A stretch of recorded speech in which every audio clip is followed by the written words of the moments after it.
In this episode of the IT Experts podcast, we're going to help you work out how to prospect on LinkedIn. Welcome to the IT Experts podcast, the only podcast to help MSPs scale to 1 million, and if already there, get to 5 and go faster. At the end of the day, isn't it all about building a business that works for you rather than you for it? I hope you enjoy the show. So good morning, good afternoon, good evening. Welcome to the IT Experts podcast. And again, and in short succession, I had no option but to invite the incredible Sam Rathling, the LinkedIn guru, the queen of LinkedIn, back on the podcast. Good morning, Sam. How are you doing today? I am great. Thanks, Ian. Thanks for having me back so quickly. No problem. Well, look, we got so much feedback from the last podcast. It was absolutely incredible. And I got off it buzzing. And as soon as I got off it with all the notes that I'd made, I was straight onto our client saying, guys, this is the latest thing. This is what we need to do with LinkedIn. So I was super excited about it. And while I was talking to Sam, going through the podcast, so go back and check out that previous episode. And that was kind of like LinkedIn 101 for 2025, and it was really powerful. And today we're going to go into a little bit more detail about some of the actions you can take to turn these connections into clients. So Sam, before we get further on, if people haven't checked out that other episode, which I'm now need to find the number of while we're doing it, tell everybody, who are you, what do you do, and who do you help? So my name is Sam Rathling. I'm a LinkedIn sales navigator and social selling strategist. So I help corporate and enterprise companies to leverage their people, so their sales team, their marketing team, and their customer facing people, as well as their leadership teams, to actually embrace their own personal brands within a much bigger corporate brand. And I help them to raise brand awareness and primarily to build their sales pipeline, because ultimately you can all be doing activity on LinkedIn, but really it's about driving real results and pipeline and leads and opportunities. And that's what I help companies to do. Fantastic. And you've worked with some rather large organizations, haven't you? Just a few, yeah. I did a 3-year social selling program with Brother across Europe and America, worked with their direct sales team and their channel sales team, I think about 180 salespeople. And then we worked with marketing, and I also did a session for their leadership team. So that was an amazing project. I worked with companies like MasterCard, FedEx, Activision Blizzard, Profix, like lots of Fantastic. different companies, but lots of brand names that people would know.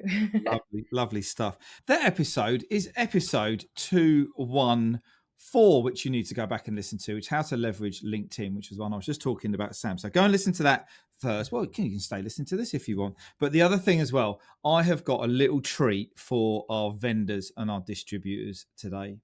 I know this is for MSPs, but I could not pass this opportunity of talking to Sam, and she's just shared with you some of the big organizations she's worked with on how to help our vendors to prospect and connect and build relationships and educate our MSPs. So we're going to have a little bit at the end of the show, particularly for the vendors, which is the first time we've ever done this. But I just feel, the other day, I was on a call with a guy, and it shocked me because he said, do you know what, Ian? I get more phone calls from our vendors trying to sell me stuff every day than I do from my clients. And he runs a bloody help desk. And it's like, if we can do something to help everybody else win, we've got to include it into this show. So this is all about lead generation. It's all around, their sales and marketing element on it. And if within your MSP, you're a bit unsure on where you're sitting and how's the business performing and everything like that, then I will invite you to go and take the Scale Your MSP quiz. The link is going to be in the show notes here. It only takes a couple of minutes to do. You get a score, you get a personalized report, and you'll get to see exactly where you need to focus on. So, Sam, let's just get straight into this. Prospecting on LinkedIn. We've got loads of connections sitting out there. We're putting out a bit of content, and there's various different things that people are kind of doing. Give us some of the principles around, what does good LinkedIn practice look like in terms of connecting with the right people, the type of content that you're putting out there? Because the prospecting part is where we're now going to be moving towards people to start a conversation, to build a relationship. And it's like the first handshake at the networking meeting, right? Mm-hmm. But what do people need to do before that so that they get, the best out of the following conversations? So I think the first thing before you even think about prospecting is taking a step back and looking actually what do I even look like? As in, what's my profile saying about me? Because if you're going to go to a networking event and you're going to go shake someone's hand, you're not going to show up in your scruffiest clothes or looking like you do on a weekend, maybe. You're going to look the part and you're going to show up and you're going to be presentable. So your profile can be the difference between someone accepting your connection request and not. So if you're going to prospect people in your target market, you've only got a couple of seconds really to make a first impression. And your profile is almost like your digital reputation. And it's networking for you 24/7. So when you're asleep, when you're in meetings, when you're doing podcasts, whatever it is that you're doing in your day, your profile is out there networking for you. It's your shop window to the world. So I'd recommend taking a step back from your own profile, but also the whole of your team, and looking at what do we actually look like as a business online on LinkedIn. Because if you're going to prospect, I don't know, 150 people in a week, you want to make sure that you're getting a minimum 50% of those people accepting your connection request. And quite often people's acceptance rates are down in the kind of 20, 30, 40%. And they're not maximizing the opportunity to connect. So the profile really needs to not be a CV. It doesn't need to be like, if you have people in a sales function in your MSP and they're prospecting, if they have anything like sales, business development, account manager, or anything that relates to selling, and it's on their professional headline, or it's the first thing that people read, you're instantly going to be repelling those prospects, because they're Okay. just like, oh, this person's clearly just going to try and sell to me and want to Yeah. stay Yeah. connected. So the profile really needs to speak to your ideal client and really communicate the pain points that you solve, and really be very customer focused. So that would be Yeah. the first step in getting prospecting right. Track and measure, how are we doing? Like, if you send 100 connection requests out, you want to be getting at least 50 of them saying yes, Yeah. we'll connect. But if you're not anywhere near that level, something is fundamentally wrong with Yeah. either the profile and or the approach that you're actually Yeah. going for as well. Okay, no, that's cool. And a lovely statement that you made on the last show, and I'm relying on you remembering it. What's the two reasons why people are on LinkedIn, Sam? Either because they're bored or they're trying to sell something. I absolutely love that. I just absolutely love that. I've been repeating that for ever since we spoke last, and people just look at me and go, "Really?" I'm going, "Yeah, really, absolutely." So we've got a good profile set Yeah. up. We've got okay. Let's just assume we've got this good profile set up. Mhm. They've listened to episode 214. They've listened to exactly what they need to do last time.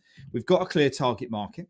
We've got some nice educational content going out regularly, which is giving some good Yeah. information about what you do and how you overcome the business problems that your target market have.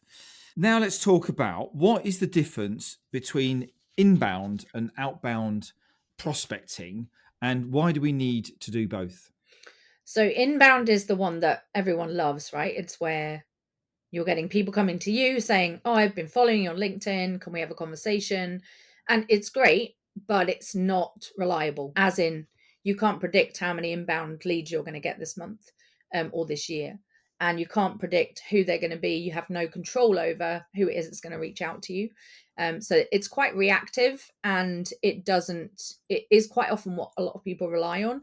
And if you're going to be hitting targets this year and scaling your MSP this year, you can't solely be relying on referrals, and you can't solely be relying on inbound, because neither, although they're great and they often convert quite high, they should almost be like the cherry on the top.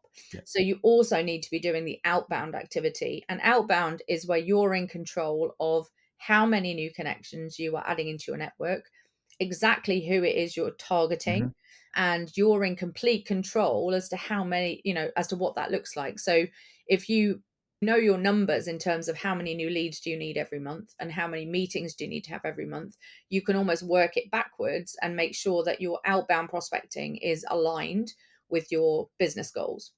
And then once you have got your outbound in place, you need to make sure that whatever campaign or whatever messaging you're going to send to those people is actually going to result in response, because most people are trying to do outbound, but they get little or no response, and they either give up, or they just go, well, this doesn't work, or they just keep doing it and it's ineffective.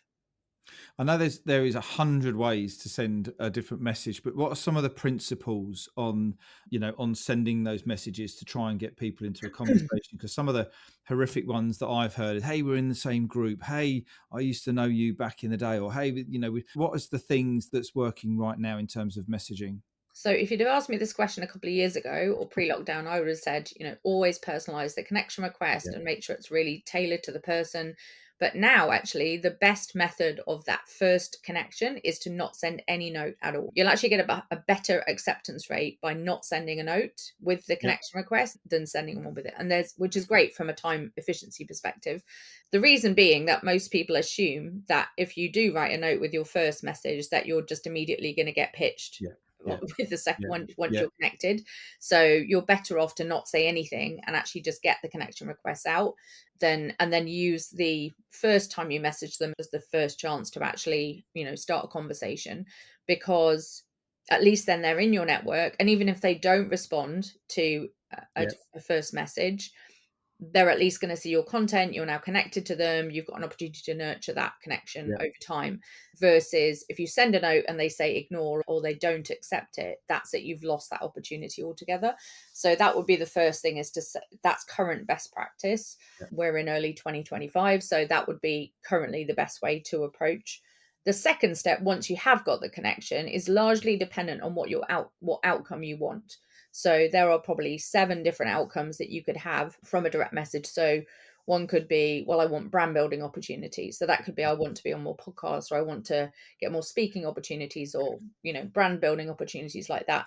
In which case you're going to target a certain type of person and you're going to message in a specific type of way. So that's one type of campaign or one kind of outcome. yeah, Another outcome might be, well, actually, I want someone to come to an event I'm running. And we talked about events yeah, on the last. So that could be another opportunity as a direct message, is to first start by inviting them to, I don't know, a workshop or a free yeah, webinar or something like that. Another one might be, well, actually, I want to build my email list. And I know you're big on that. I'm big on yeah, that. So giving something of value first to build the relationship yeah, in order to, in exchange, get their email address. So that's a nice way to start as a give rather than a get. yeah, What you don't want to do is go straight in for a let's have a meeting, because you literally have no relationship yeah, built.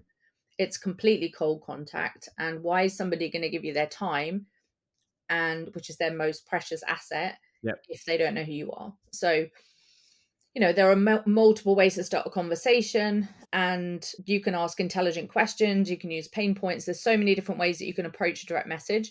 But the key thing in all of this is to just cut through the noise, because there are probably 10 to 20 messages a day hitting the inboxes of your decision makers that you're trying to reach. yeah, So if you are one of 50 to 100 messages that person has received that week, if it's the same old that everybody else is sending, they're just going to delete it or ignore it, and it's just not going to happen. So you've got to do things differently.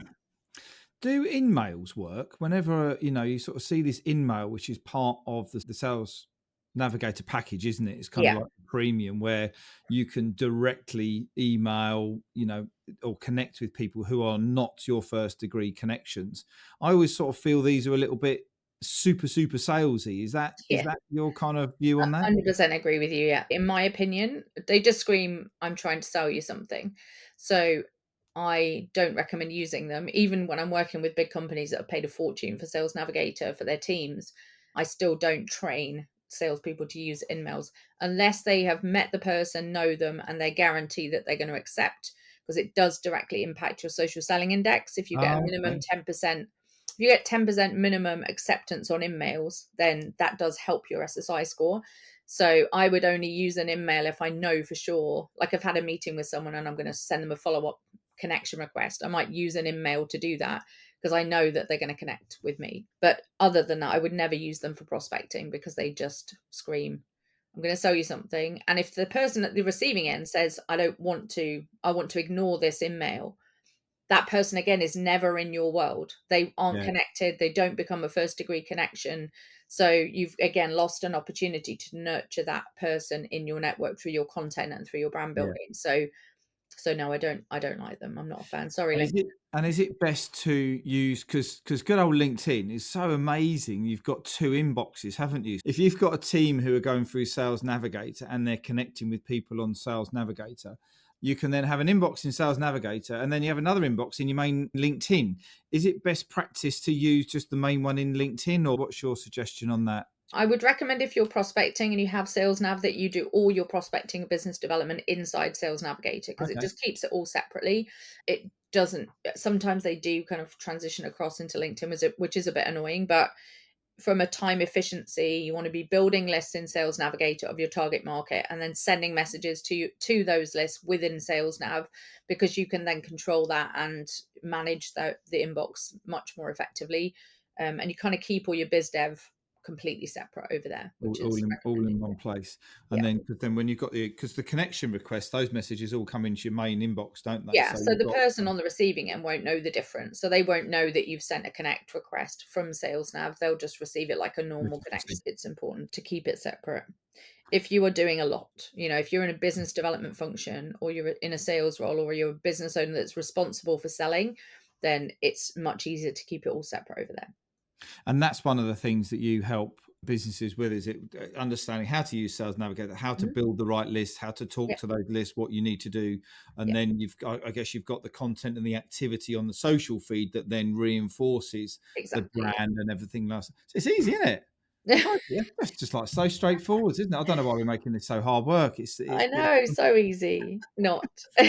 So, what types of campaigns can MSPs, use? So, say we've got we may or may not have a saved list into Sales Navigator, but they've got a target market, they've got a nice type profile.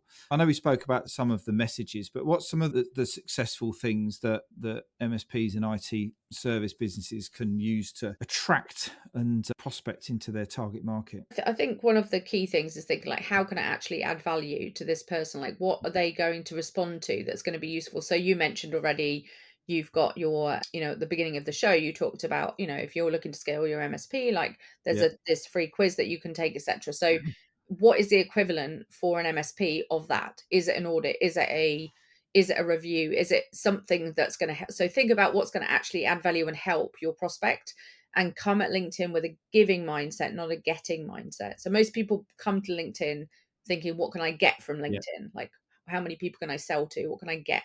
Versus going to it with a, how can I add value? How can I give? So think about what's a give for your prospects. Like, what would they find super helpful? So, I might give away like some prospecting tips, for example, to Yeah. sales leaders, and it's something that they can use for them and their team. And it's a free tool that they can, and that's my first relationship build, is to give them something that they will find helpful and their team will find helpful. So figure out what that is for you, because if you can start a conversation with offering something that they're going to find helpful, it's far more effective than going straight in for a, you know to go and try and, become, Sell some get the time and incumbent things like supplier that. out. And they're not going to jump straight from, if you think about it, they're not going to jump straight from whoever's doing their IT at the moment to, to a new supplier, just because you sent them a connection request. You've Yeah. got to have this, almost this, the amount of time they spend with your brand and the amount of touch points that they have with your brand is important. So if you can give them something of value, that means they're spending time with your brand and they're seeing you as someone who's helpful to them. That's a good way to start a relationship. And then, we did talk about this on the other show, didn't we? Because video is a really big thing right now, isn't it? So when, I think, we talked about touch points and you superseded it with kind of like time on content, dwell time, I think was the Yeah, term that you use. It's like the more time that you can spend. Because the other thing to remember as well is that, as an MSP, you can be asking, meeting up with someone who may be an absolute bang on target market, but they've still got 2.5 years to run with their shoddy MSP who they've just unfortunately signed exactly. up to. So how do selling, the next step is, how do you then get them onto your email list so you Yeah, can then nurture them, keep them warm, and still invite them to events and all of this type of things. And yeah. it's kind of a really big circular effort, isn't it? Yeah, it is. And I think, and that's part of that, build the relationship piece. You've got to nurture them during that time when they are tied to somebody else. And this whole thing around social selling is about staying top of mind. So your content helps you stay top of mind. The more value you bring to the newsfeed and to them, Yeah. the more they're going to think of you first when they are annoyed and frustrated at their current provider, or when they're coming up for renewal, or when they're coming up to that point where like, actually, we do need to change who we're working with. The more you can stay top of mind, the better. Speaking of video, like that's another way to really stand out in the inbox is to, I call it prospecting in Technicolor. So using voice notes and using video Yeah. messages instead of sending what everybody else does, which is a Yeah. text message, Yeah. not a text message, but you know what I mean. Inside LinkedIn, most people send written communication, but you can send GIFs, you can send documents, you can send videos, you can send photos, you can send, you can send voice notes, and they're a much more effective way of Yeah. getting across your message, doing something different. Hardly anybody uses voice notes and Yeah. videos, especially in your industry. People are just not thinking about how they can cut through Yeah. that noise. My business partner Nick, he's a CEO of multiple companies, and he gets, I think, around 50 to 60 messages every 48 hours. Mm. But within that, there'll always be at least one video or voice, and that's Yeah. usually the only one that he will listen to because or watch, because it's somebody trying to do something different. So, if you're already using voice notes on WhatsApp and Messenger, and there's no harm in you dropping a little 30-second like voice message to someone, Yeah. because quite Yeah. often the prospect has never seen a voice note on LinkedIn, and there'll be Ooh. curiosity. Yeah. Oh, what's that? Like, I didn't even know you could do that. And they'll hit play. And it's about making sure that you're communicating the right things inside that voice note or Yeah. inside that message. Absolutely. So if we've got on the feed, if we're using different images, blogs, articles, newsletters, I'm going to come back to that one in a minute, videos to reinforce what we're doing over there. And then you're having a conversation, whether you're either, the thing that makes me laugh sometimes is people absolutely fixated on getting someone's email address. Well, getting someone's email address I think is a bit like walking into, again, a networking room and say, give us 50 quid. Yeah. It's a big bit of currency. And if you've got your sales nav set up correctly and you give someone a PDF, a cheat sheet, a download, whatever it might be, but you just put that document into LinkedIn, do you know who's got it? Yes. How many actual clients does an MSP need to transform their business? The answer is, on average, one a month, maximum one a month. So when we roll that one back, as long as you're having 20 or 30 different conversations, you're good. You're doing all right. You don't need hundreds of thousands of leads in HubSpot to make a massive difference in your MSP. This is about laser shooting. So if you're nervous about someone sign up, but then, oh God, I've got to put my bloody email address and I know they're going to spam me, give them the document, put it in, but just keep them in another listing, Sales Nav, so that you kind of know what's happening in there. Newsletters, Yeah. good, bad, or ugly? I'm a big fan of newsletters actually Okay. on LinkedIn. I actually got given access to them way before everybody else did. I was one of the You're first one of the special ones, aren't 10,000. you? Yeah, I got sometimes when they roll out new features, they have like a beta group, and I was one of Yeah. the first. So I got in 2020, I got newsletters, and I ignored it for a few months, which I'm a bit annoyed about. But I have one now. I have nearly 10,000 subscribers to my Wow. LinkedIn newsletter, Yeah. and the reason I like them is because when people sign up for a normal newsletter or a Yeah. normal email list, they tend to use an email that is not their main work email. They'll use like a Hotmail or an AOL, or they'll use Yes. like an Yes. old, and it's Yeah. one that they hardly ever check, and they just put any old email address Yeah. in. Versus a LinkedIn newsletter, they sign up through LinkedIn, and when your newsletter goes out, it hits the inbox that they get all their LinkedIn notifications in. So you know that they're going to be reading it. Mhm. And I get a very, very high open rate on my newsletters on LinkedIn Yeah. because it notifies people on the newsfeed. So you have to publish it to the newsfeed as a piece Yeah. of content. You also get a notification bell saying like this person's just published a new newsletter, and then it goes out in email as well. So you have like these multiple places where Yeah. somebody can get notified about it. I actually like to use mine to cross pollinate my actual email address as well, my email list, as in not my non LinkedIn one. So Yeah. I might include some downloads or some things that they can access in my LinkedIn newsletter that takes them across to my off LinkedIn. And it's another way to get eyeballs on content that people might have missed, because the algorithm doesn't serve up every piece of content to every single person. No. So I might fill my newsletter with things like, oh, here's 5 posts that you might have missed in the last month. And it's an opportunity for me to link back to posts that so I don't have to create much content for my Yeah. newsletter because it's Yeah. just filled with, you know, posts that they might Yeah. have missed. It's full of, downloads that I've already got available for them. I might do a bit of an update on what we've been doing. I'll give people an opportunity to book a strategy call off the newsletter. So I'll typically get quite a few meetings from people that just read the newsletter. Think actually, yeah, I'm ready to have a chat with Sam.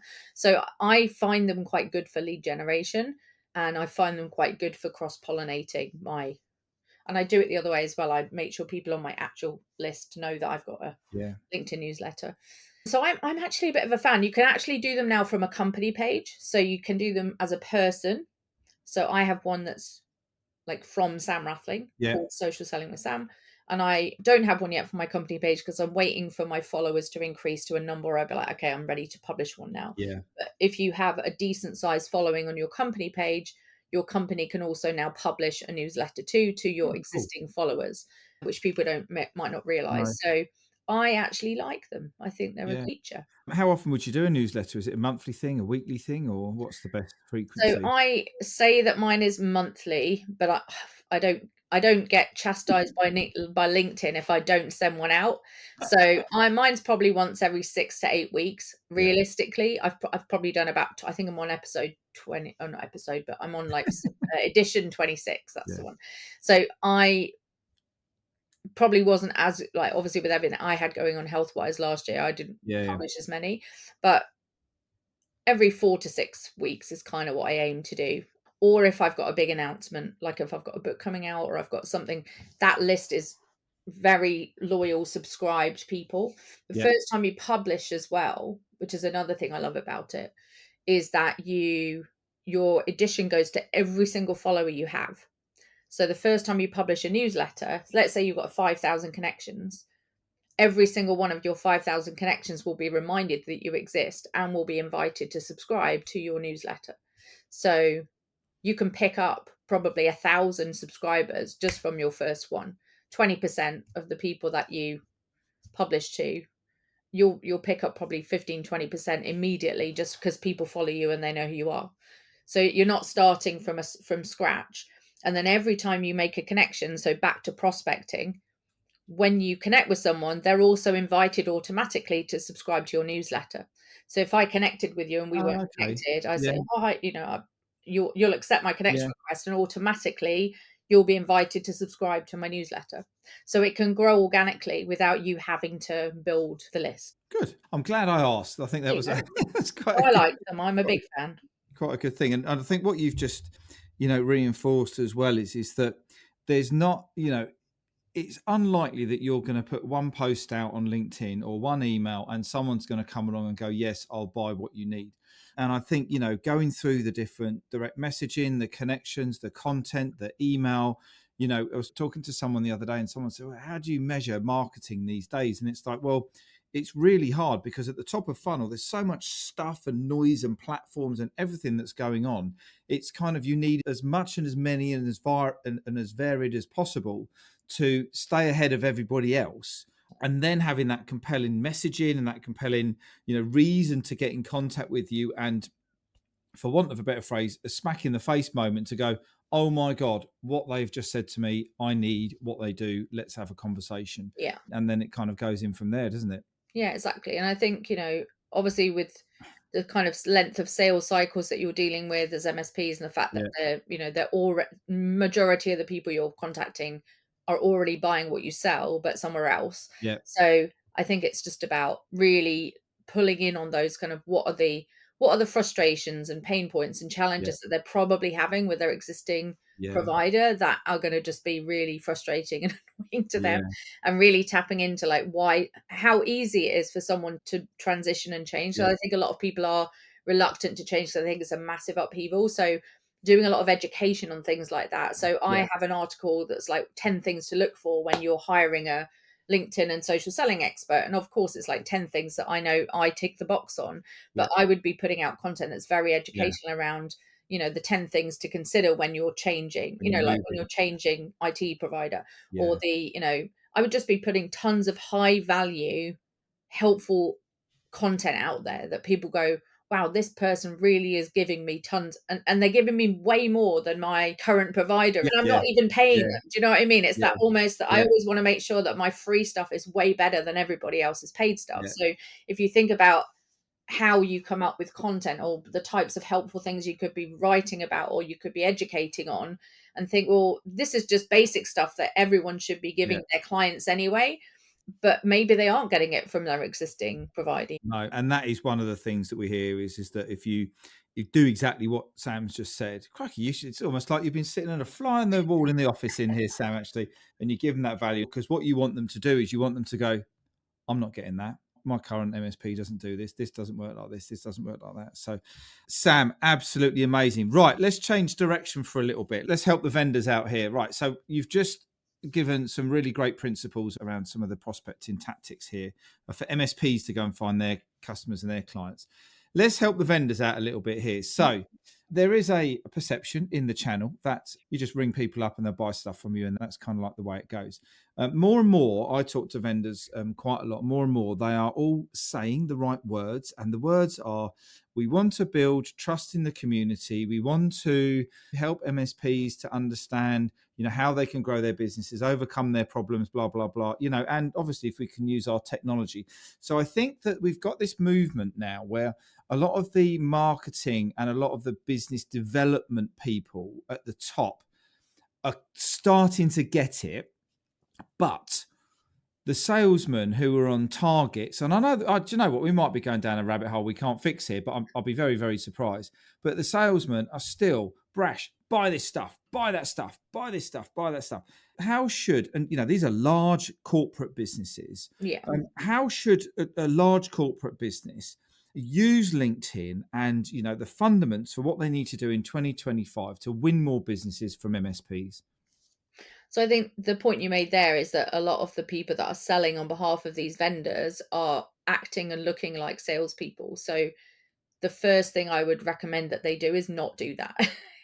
So, as in, of course, their job is to sell, but the minute that they come across in that way through direct messaging, through the phone, through how they show up on platforms, they're just immediately repelling and they're just being the same as everybody else. So, Yeah, again, it comes back to they need to take ownership as individuals of their own personal brands and almost switch from being like the salesperson that repels people to actually being a trusted advisor yeah, and a brand ambassador for that business that yeah, can be trusted, that can be seen as someone that does add value, that does want to build a relationship with their yeah, customers. So it comes back to, although they represent this bigger brand, they are individually, each one of them, they are like a brand ambassador for yeah, that particular company. So the first thing I would say is like, definitely don't act like a salesperson.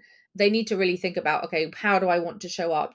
How do I want to be seen to MSPs and to people that are going to buy from me, and really think about their values and how they do want to be perceived, and actually then start to flip that into their how they show up online. Because I did an article yesterday actually called 13 Words to Transform Your Personal Brand. And actually, a lot of salespeople in the channel and for vendors can probably learn something from that, because ultimately how you show up and your personal brand and how you write content and how you approach prospects is either going to repel them or it's going to attract them. And when we talk about social selling, I'm like, you're far better off to build a network of potential prospects and actually attract people towards you, rather than trying to kind of be this hunter, like this someone that sees LinkedIn as this place to yeah, like yeah, pitch and spam. And I think that a lot of them just go, oh, it's a numbers game, and quite often yeah, it's not their fault. Like they've been trained that way. Whoever is in those yeah. organizations is saying, you throw enough mud out there, something's going to stick, and they just see it as a numbers game. And I think they need to almost like strip it back and go, okay, this is about building relationships. It's about nurturing, adding value. So all the things we've talked about, but a salesperson can do that for their own personal brand as well. Of course, as a business owner, you want to be like that, but a salesperson needs to be thinking like a business owner. They need to be owning their personal brand and approaching selling in a way that is not how everybody else does it. And is that what you find when you work with some of these larger corporates, is that the perception and the culture, I think is probably the right word, is that This is a numbers game, guys. Go and smash enough people over the head, and some of them are going to buy from you. And That's you have to yeah. turn that round. Yeah, I mean, in some cases, not all cases, in quite a lot of cases, actually, I feel like a lot of salespeople are relying on marketing actually to feed them leads, and they aren't owning the fact that actually it's their job to create opportunities and their job to do that. Right. So I think you get a mixture of, you kind of get the skeptical ones that just don't think anything's going to happen from LinkedIn, Yeah. and they're just like lurking in the background and doing nothing. And then you do, and then you have others that are like very smart with it. And I teach all the things we've just talked about, like the ones who gravitate to things like voice and video and actually want to build a Yeah. relationship with people and do things differently. I think that's the way, from a sales perspective, to cut through the noise. Like if you got a really personalized video message from a smart salesperson that was talking all about you and the challenges that they can solve and the fact they want to build a relationship with you, you're more likely to listen to that than just somebody who is just sending you a box Yeah. standard sales pitch in your inbox or trying to pick up the phone to you and cold call you. So I think there's lots of SDRs out there who are doing a really, really good job, and they are understanding that social selling is about building relationships, and it's Yeah. not about throwing as much mud out there and seeing what sticks. So Fantastic. And you've got just behind each of your ears some amazing books all around social selling, haven't you? And how almost like earrings for you there, for those who are on audio and not watching, not watching it on YouTube. Brilliant. Thanks very much for listening to the show. I hope you enjoyed it again. The amazing show with Sam here. Thank you very much for everybody's support that they have given over the growth of the podcast. And please leave a rating. Please leave a review. Please subscribe, because it's going to help us to get other amazing guests like Sam to come and make this show even bigger and better. So, Sam, once again, thanks very much for your time today. Please let us know. You've given so much to the show. Please, shameless plug, pitch. How can you help the MSPs and the vendors out there? What is it that you've got for them today? Well, I think that, if you're listening to this and you think, actually, I think Sam might be able to help us, I offer a few free strategy calls every single month. So the best thing is just drop me a DM on LinkedIn and just say, listen to the IT Experts podcast. I'd like to take advantage of one of your free strategy calls. And then that's kind of where we go from there, really. Every company is different in terms of what their needs are. So I'm not going to sit here and plug all the different services that I have, but that's usually where I start with most people. So that would be the best thing. And learn from the language that she used there. It's really simple, really straightforward. There's no landing pages, hooked wires, trips, whatever you want to call it. Just DM. Simple as that. Sam, all the success for 2025. She was telling me earlier on, before we started the show, about her 18-year-old son who she has got in meetings prospecting on LinkedIn. I mean, what an amazing life. I know, it's amazing. Incredible, right? So I wish you all the success with everything you've got planned for this year, with your health, your wealth, and all of the happiness as well. So that's all good stuff. So thanks again. I look forward to catching up with you all soon. Take care now. See you soon. Hang on a minute, just before you go. And if you're curious about how this episode links with the ability to scale your MSP to $1 million, or if you're already there, accelerate to 5, then we want to invite you to come and take the MSP Mastery Quiz. And in just 3 minutes, you're going to get a 360-degree scan of your business, where you can identify the 1 or 2 tactics that can help you find more time, engage and align your people, and help generate more leads in your MSP. It's really simple. Just click on the link in the show notes. And if you have enjoyed this episode, we'd love to get some feedback from you by means of a rating, review on Spotify or iTunes or your podcast platform of choice. We really appreciate every single one of them. Now you can go and enjoy the rest of your day, and we look forward to catching up and connecting with you soon. All the best now.